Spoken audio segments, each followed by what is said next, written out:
და აი ეს ყველაფერი რამდენი ფუდ ტურისტი შემოდის, რამდენი გენო ტურისტი, გასტრო ტურისტი, ეს ყველაფერი სტატისტიკურად მონაცემები მაგალითად მე რო დამჭირდეს, ხო, სამეცნიერო ნაშრომისთვის ვერ მოვიპოვებ. ანუ არ იკვლევს ამას სახელმწიფო, რომ მე დაიგეგმოს ამის მიხედვით, ხო? დიახ, და ეს ყველაფერი შეხედეთ, კი, აგროკულტურა, ჩვენ აგრარული ქვეყანა ვართ და აგროტურიზმის რაღაც მონაკვეთები არის იმ მაშინ რა ქვია, კანონში, მაგრამ ისიც მწირი რაოდენობით და გასტროტურიზმი ფაქტიურად გასტროტურიზმი მჭიდროდ არის დაკავშირებული აგროტურიზმთან და აგროტურიზმი არის ჩვენი სოფლის მეურნეობა, ჩვენ რესტორნებს, ანუ ამ დიდ ბიზნესს. ეს რესტორანი არის შენი სოფლის მეურნეობის, შენი ეკონომიკის ტრანსპორტიორი.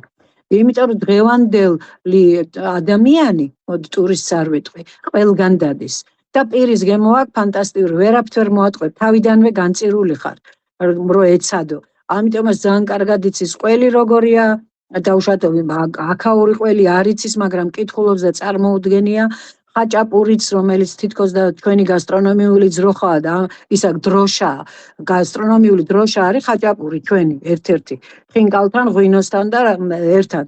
და ერთი ვიღაცა მეუბნებოდა გასტროტურისტი, რომელიც მე დავაკვალიანე და ნუ ეხლა მაგას მე ყველგან ვერ გავყვებოდი, რასაკვირველია და მითხრა რომ სულ ეს არის თქვენი ხაჭაპური და რაღაც ფოტო დადო.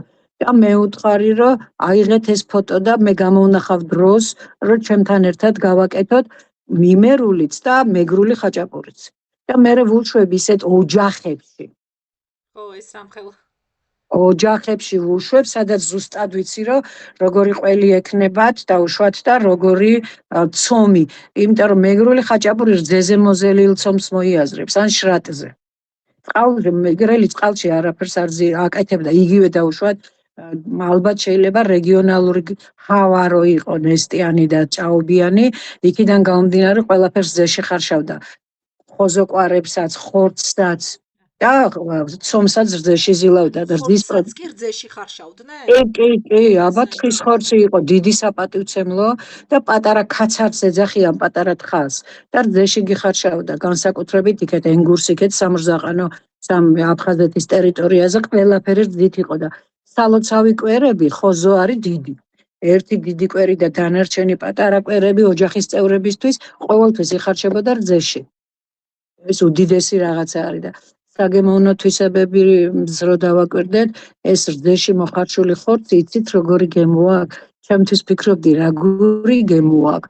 ხო ეს რეფლექსია ხო სულ ჩართული გაქვს. ალბათ უწოდებდი ხორცის ელარჯი.